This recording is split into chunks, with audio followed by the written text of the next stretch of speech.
माँ तू सबसे प्यारी है, माँ तू जग में न्यारी है। माँ तू सबसे प्यारी है, माँ तू जग में न्यारी है। पिता, पुत्र और पवित्र आत्मा के नाम पर आमीन। आप सबों को जय यीशु। हम लोग इस सिनडल वर्ष में जितने भी लोग कैथोलिक कलीसिया से अलग होकर के अपनी अपनी कलीसिया स्थापना कर झूठी शिक्षाएं दे रहा है, जो शैतानी कार्य कर रहा है, उन लोगों का मन परिवर्तन हो।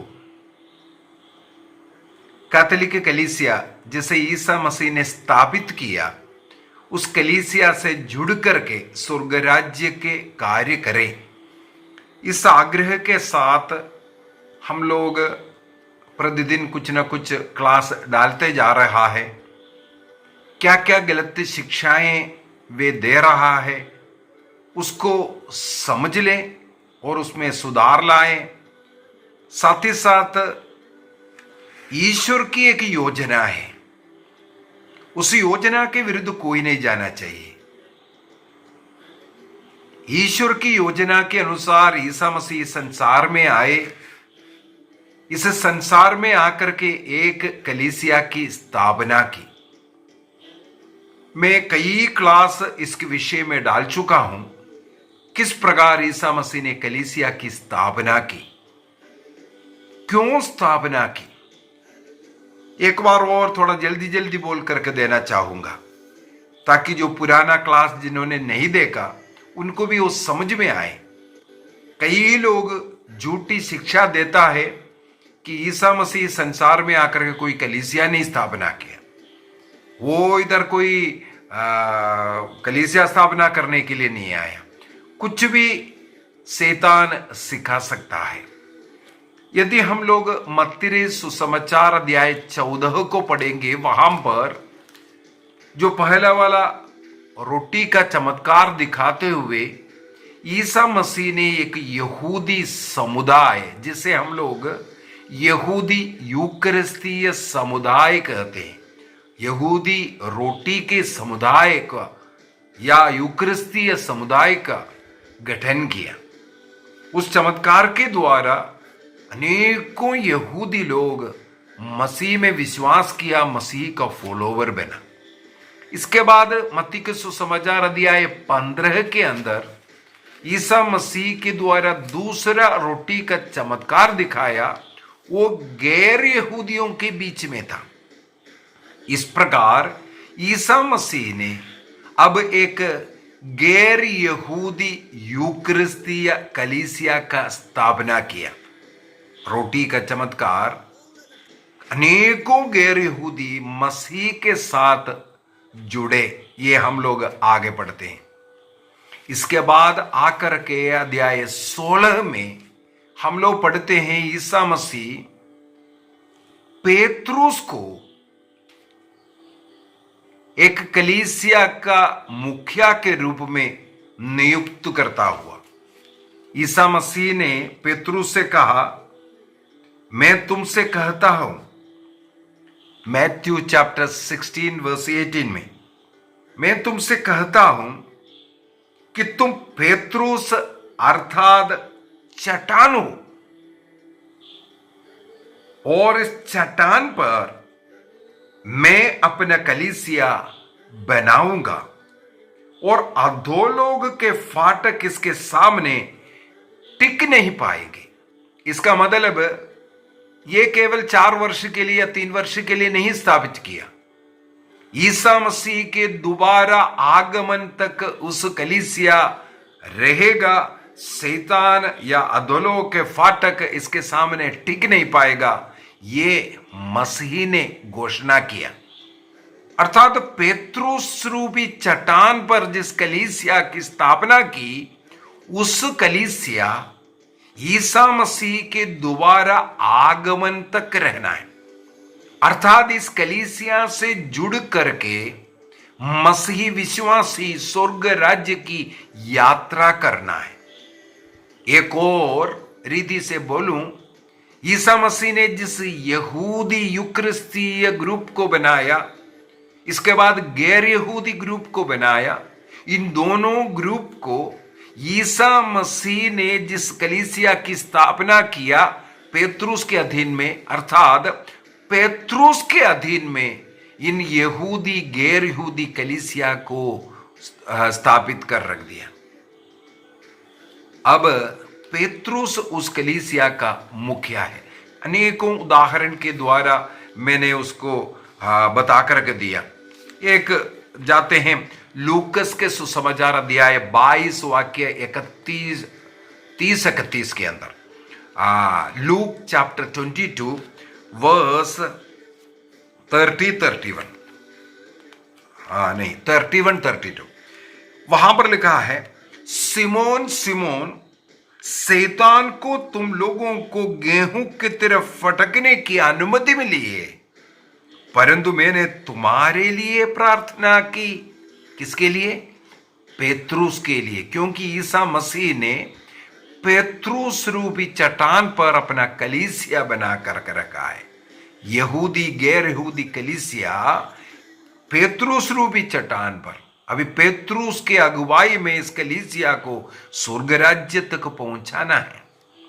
इसलिए प्रभु कहते हैं शैतान को अनुमति मिली। मैंने प्रकाशना ग्रंथ के जो क्लासेस लेते आ रहे उसके अंदर 1000 वर्ष के लिए शैतान को बांधना और बंदीगृह में डालने का, और साथ ही साथ शैतान को इस 1000 वर्ष के अंदर कलीसिया के ऊपर थोड़ा बहुत अधिकार है, ये मैं बोल करके दिया था। क्योंकि 1000 वर्ष का ये हम लोगों ने मनन चिंतन किया, प्रभु यीशु मसीह का मृत्यु और महिमा में जी उठने का, ये है शैतान पर विजय का, उन्हें बंदी बनाने का अर्थ। इसके बाद उनका दोबारा आगमन तक का वो पीरियड को 1000 वर्ष का उनका राज्य बोलते हैं।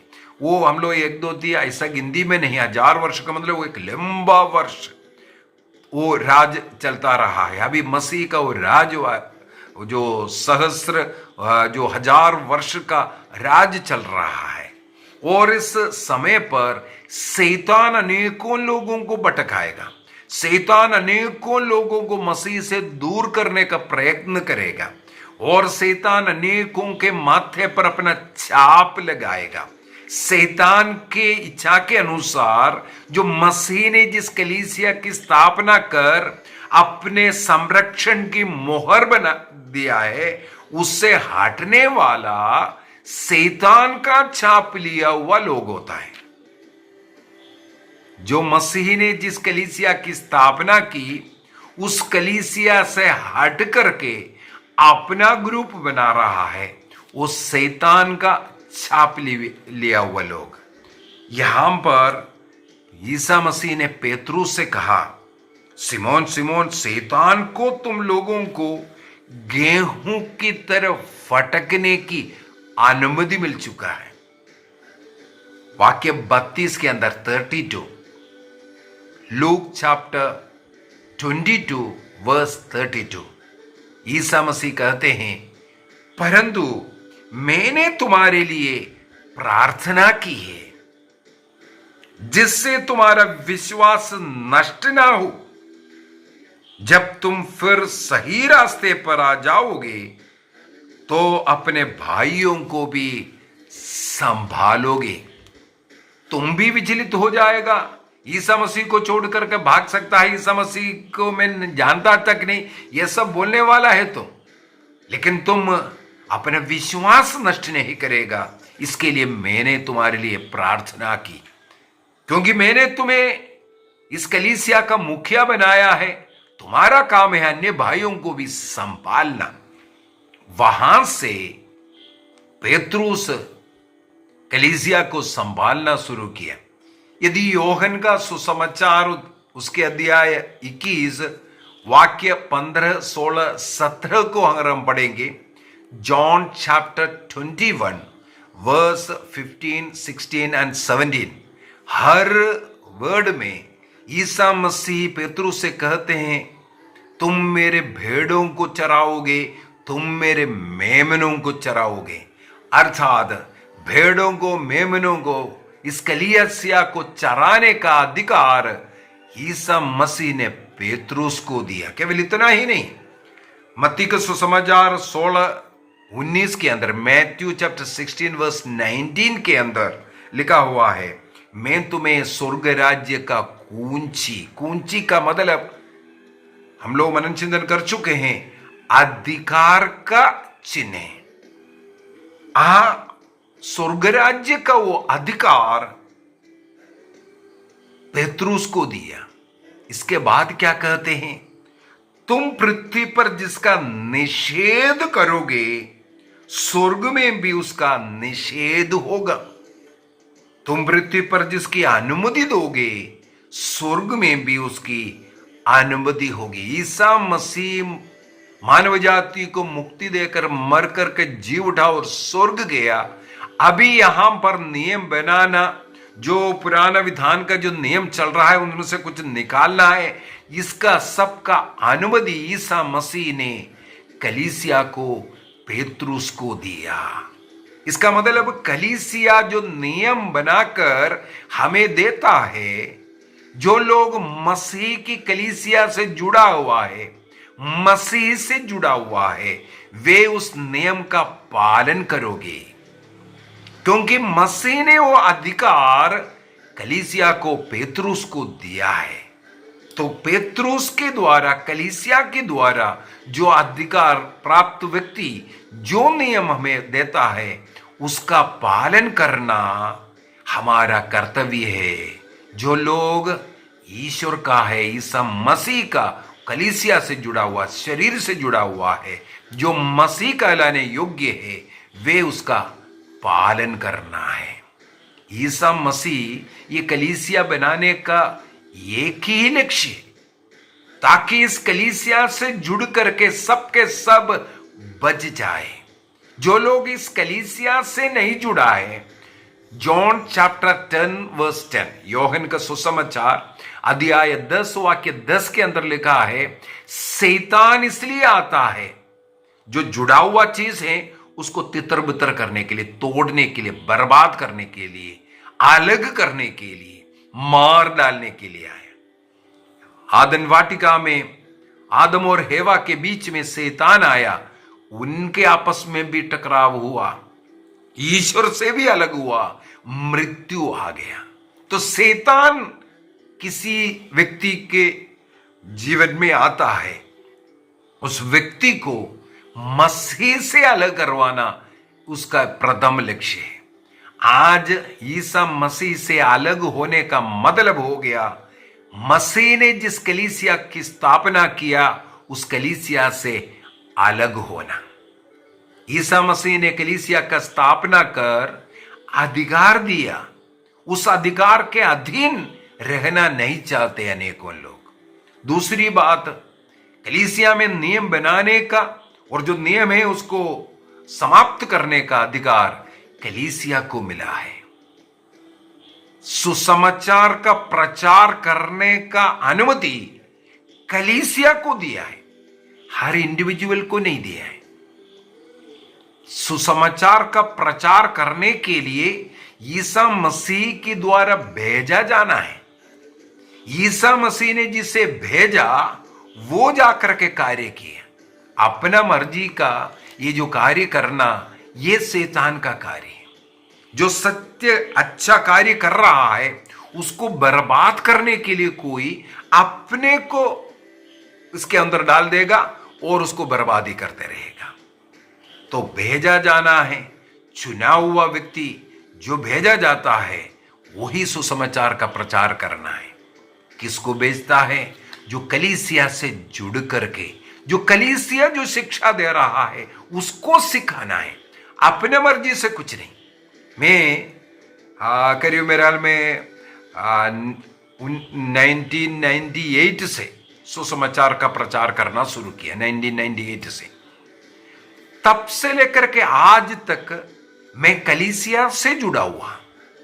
कलीसिया जो सिखाया उसी को सीख करके मैं सिखाता हूं। तो कलीसिया सिखाता है, उसको सीख करके जिनको अनुमति मिला है उनको सिखाना चाहिए। अपना कलीसिया मैंने नहीं बनाया, मैं अपना मर्जी से कुछ भी नहीं सिखाता। जो कलीसिया जो सिखाता है, जिसका अथॉरिटी है, जिनको प्रभु ने सिखाने का अनुमति दिया, वो जो सिखाता है उसको उनके अनुमति के द्वारा वो जो सिखाता है वही बात को मैं भी सिखाता हूं। ये है प्रभु का कार्य, प्रभु के कार्य को बढ़ाने का। लेकिन शैतान क्या चाहते हैं? कलीसिया विरोधी कार्य करते रहो, जो मसीह ने सिखाया उसका विरोध करते रहो। मसीह ने सिखाया प्रतिदिन मिस्सा बलिदान अर्पित करते हैं। प्रभु ने सिखाया ये मेरा रोटी है, ये मेरा शरीर है, ये मेरा रक्त है। रोटी और दाखरस को देख करके प्रभु ने कहा यह मेरा शरीर है, यह मेरा रक्त है। प्रभु ने यह नहीं कहा वो रोटी और दाखरस प्रभु का शरीर और रक्त का प्रतीक है करके। वो साक्षात प्रभु का शरीर और रक्त है ये बोल करके दिया। इसका मतलब है वो प्रभु यीशु मसीह का शरीर है और रक्त है।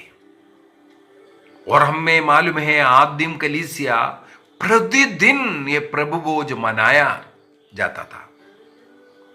लेकिन आज कैथोलिक कलीसिया से हटकर के जो कलीसिया हैं वो कभी कभी अपना मर्जी का एक रोटी लेकर के रोटी खाता है।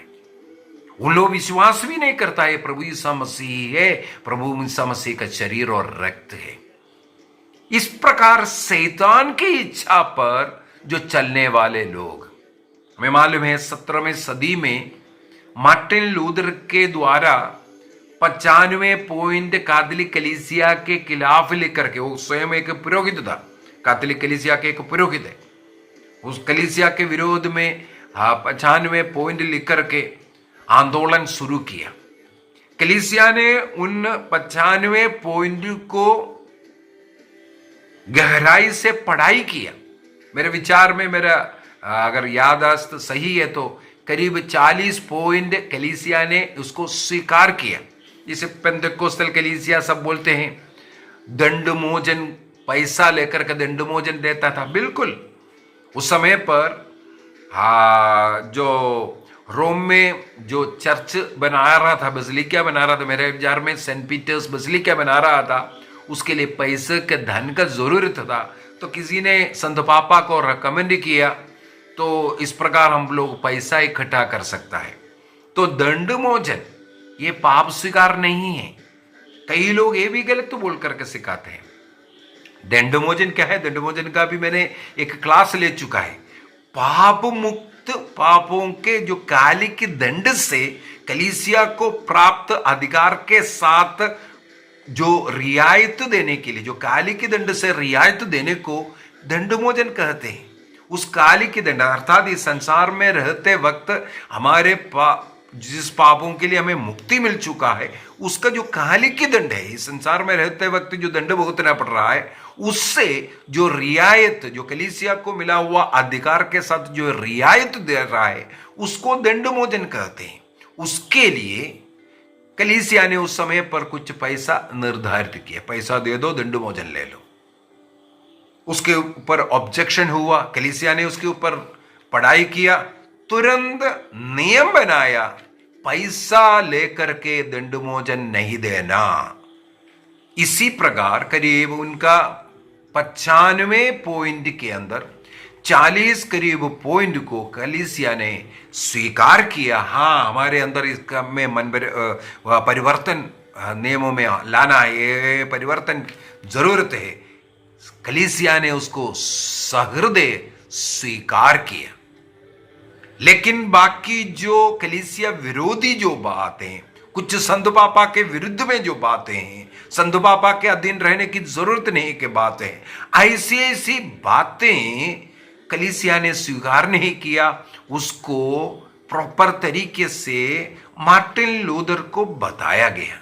लेकिन मार्टिन लूथर अपने में विनम्रता नहीं लाया, वो अलग गुट बना करके अलग होने का निर्णय किया था।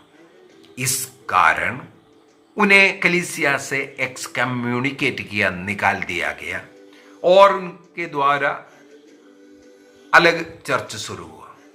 इसके बाद क्या हुआ, जिन लोगों ने उनको भटका करके, जिनके कब्जे में रह करके कई नेता लोग, कई लोग मिल करके ये जो अलग गुट बनाया था, कुछ ही समय के अंदर उनके अंदर फूट हो गया। उदाहरण के लिए मार्टिन लूथर किंग जो पवित्र मिस्सा बलिदान का एक बहुत बड़ा भक्त था, वो पूर्ण रूप से विश्वास करता था यूक्रिस्त के अंदर ईसा मसीह उपस्थित है और रोटी और दाकरस ईसा मसीह का शरीर और रक्त है। वो उसका एक आराधक था, परम प्रसाद की आराधना करने वाला, प्रतिदिन मिस्सा अर्पित करने वाला व्यक्ति था मार्टिन लूथर। अभी उनके कुछ चेले ने बोला नहीं नहीं नहीं, ये हम नहीं विश्वास करेंगे। उनके रहते ही उनके साथ उनके दाहिना हाथ बोल सकता, ऐसे लोग अपना अलग गुट बनाया, फिर दूसरा गुट बनाया। उस समय से गुटें बनना शुरू हुआ। आज 40,000 से ज्यादा गुटों में बट गया है। एक दूसरे में कोई मतलब नहीं, एक दूसरे के विरोधी बन करके इस क्रिस्तीय विश्वास को इस प्रकार टुकड़ा टुकड़ा करना शैतान का कार्य था। ये ईसा मसीह नहीं चाहता। प्रभु क्या चाहता है? योहन का सुसमाचार उसके अध्याय 17 में महापुरोहित की प्रार्थना बोल करके ये अध्याय है, जॉन चैप्टर 17। मैं डायरेक्ट जाना चाहूंगा, बाकी एक से पढ़ना। ईसा मसीह का महापुरोहित का हृदय वृथा से एक प्रार्थना है। वो गिरफ्तार होने के पहले, मरने के पूर्व में उनकी एक प्रार्थना, उनमें वाक्य 20 और 21, 20 और 21 को मैं पढ़ रहा हूं। John chapter 17 verse 20 and 21। ईश्वर, मैं न केवल उनके लिए विनती करता हूं, बल्कि उनके लिए भी जो उनकी शिक्षा सुनकर मुझ में विश्वास करेंगे। उनके लिए का मतलब है शिष्य लोग, उनके प्रेरित, जो 12 चेले लोगों को प्रभु ने प्रेरित बनाया था। मैं केवल उन प्रेरितों के लिए, 12 लोगों के लिए नहीं प्रार्थना करता, बल्कि उनकी बातें, उनकी शिक्षा सुन करके ईसा मसीह में विश्वास करने वाले लोगों के लिए भी हम प्रभु प्रार्थना कर रहा था। और आगे क्या कहते हैं, वाक्य 21, 21, सबके सब एक हो जाए। ईसा मसीह ने यह नहीं प्रार्थना किया कि अपना अपना कलीसिया बन करके, अपने अपना मर्जी का गुट बना करके प्रभु का सेवा कर रहे, बाइबल की सेवा कर रहे बोल करके ये जो धंधा शुरू किया है, ये ईसा मसीह ने नहीं कहा। ईसा मसीह ने कहा सबके सब एक हो जाए, अर्थात पेत्रुस रूपी चट्टान पर जो कलीसिया बनाया, उस कलीसिया के अधीन एक हो जाए, एक हो जाए। अभी कैथोलिक कलीसिया के अंदर कई लोग बोलते हैं ये भी तो 24 गुटों में विभाजित है। जिनको अज्ञानता है वो बोल रहा है ये 24 गुट कैसे हुआ। ऐसे जो अलग हुआ टुकड़े लोग जो वापस कैथोलिक कलीसिया से जुड़ता है। उदाहरण के लिए मैं मलंकरा कैथोलिक राइट का आदमी हूं। मेरा जन्म से मेरा बपतिस्मा सब मलंकरा राइट में, मलंकरा रीति रिवाज जो है उसमें अंत्योकियन रीति है, उसका सदस्य हूं। ये ऑर्थोडॉक्स कलीसिया से केरल का एक ऑर्थोडॉक्स जो बिशप मार इवानियोस कहते हैं, उस मार इवानियोस ने 1930 में, उसके पहले से वो हमें मालूम है ऑर्थोडॉक्स कलीसिया में केवल इतवार को और हुक्म पर्व को मिस्सा बलिदान होता है। लेकिन मार इवानियोस ने जब बाइबल की पढ़ाई किया तो उनको पता चला ये रोज होना चाहिए। वो एक स्वयं एक बिशप था। उन्होंने अपना एक समाज, ऑर्थोडॉक्स का एक समाज, सन्यासी समुदाय को बनाया और उन्होंने नियम बनाया, इस समुदाय के अंदर हम लोग रोज मिस्सा बलिदान अर्पित करेंगे, क्योंकि वो मिस्सा बलिदान का एक बड़ा भक्त था। दूसरा, ऑर्थोडॉक्स कलीसिया के अनुसार जब पुरोहित द्वारा मिस्सा बलिदान अर्पित करते हैं तब रोटी और दाखरस ईसा मसीह के शरीर और रक्त के रूप में बदलता है और लोगों को मसीह का शरीर और रक्त को देता है। इसके बाद यदि कुछ बचता है उसमें मसीह का उपस्थिति नहीं रहेगा, इसलिए वे लोग उस परम प्रसाद को बाद के लिए नहीं रखते हैं। लोग वहां पर खा करके खत्म कर देता है, क्योंकि बाद के लिए रखेगा तो भी उसमें मसीह नहीं है, ये उनका विश्वास है। लेकिन मार इवानियुस ने उस परम प्रसाद में ईसा मसीह की उपस्थिति है बोल करके अपने उस धर्म समाज के अंदर सन्यासियों के रोज आराधना करने के लिए मिस्सा बलिदान होता है, इसके बाद उनकी आराधना ये सब करने के लिए उस पवित्र रोटी को रखता था, उस रोटी में उपस्थित प्रभु की आराधना करता था। ये कैथोलिक कलीसिया में जुड़ने से करीब 10 वर्षों पहले अपना ये जो सन्यासी समुदाय को जो बनाया, उसी के अंदर जो करने वाले का पूर्ण रूप से विश्वास कर, वो पवित्र मिस्सा बलिदान में उनका इतना विश्वास के कारण वो 1930 में कैथोलिक कलीसिया से जुड़ा। जब कैथोलिक कलीसिया से जुड़ा तब संत पापा ने उस बिशप को अनुमति दिया, आप जिस प्रकार का रीति रिवाज जो करके आया है, उस अंत्योकियन जो रीति रिवाज, उसी में आप कैथोलिक कलीसिया में रहो, आपको लैटिन रीति में आने की जरूरत नहीं। इसलिए जो मलंकरा राइट जो होता है, जो ऑर्थोडॉक्स या याकोबाइट जो कलीसिया है, उनकी प्रार्थना क्रम के अनुसार इसका भी होता है। इसी प्रकार जितना भी 24 जो ग्रुप है, जो कलीसिया से एक बार हट करके चला गया था, रोमन कलीसिया से अलग हो गया था, वापस आने वाला ग्रुप है 24 ग्रुप, जो कैथोलिक कलीसिया ने उनको इंडिपेंडेंट कलीसिया के रूप में कैथोलिक संत पापा के अधीन रहकर जिस विश्वास में, जिस रीति रिवाज में उन रहे, उसी में रहने का अनुमति दिया। इसलिए 24 ग्रुप ये अलग अलग नहीं है। अलग अलग करना शैतान का काम है। अगर आज भी कोई अलग हो गया, इसका मतलब शैतान वहां पर किया। ये 24 गुट अलग अलग नहीं है, एक ही संत पापा के अधीन में रहने वाला वो गुट है।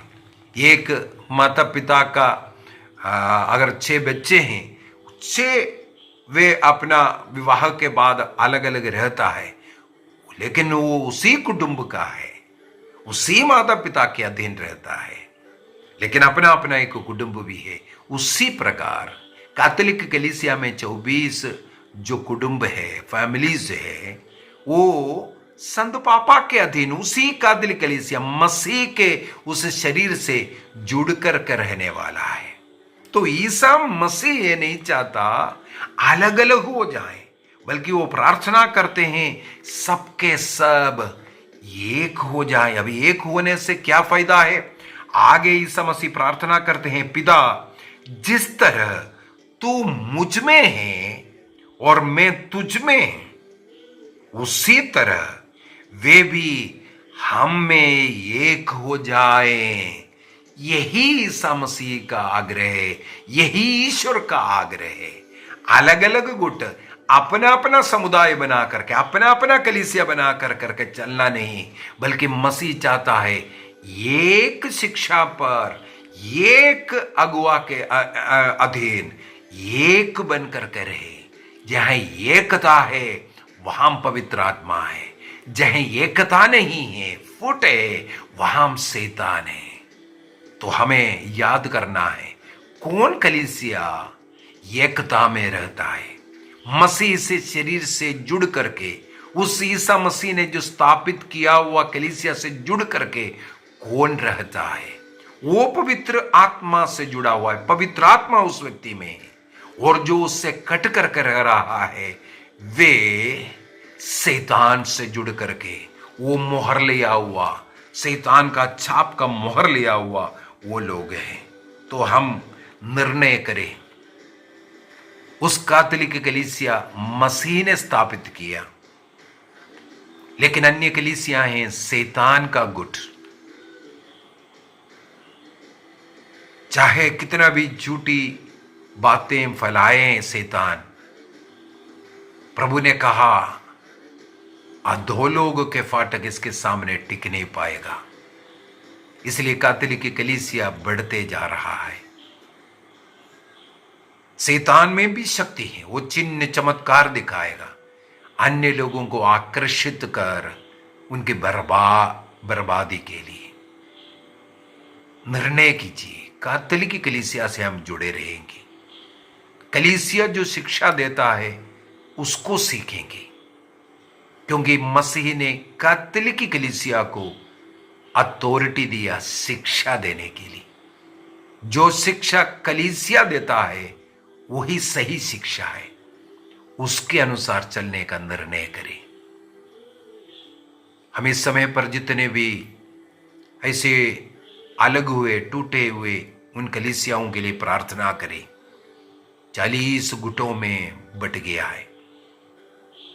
क्यों प्रतिदिन अलग अलग गुटें बन रहा है? केवल धन के लिए, मसीह के नाम पर व्यापार करने के लिए, झूठी शिक्षाएं, शैतानी शिक्षाएं देते हुए वो फल्लवित हो रहा है। प्रार्थना करें वे भी सत्य को समझ पाए, सत्य कलीसिया से जुड़ पाए, मसीह का शरीर को टुकड़ा टुकड़ा ना करें।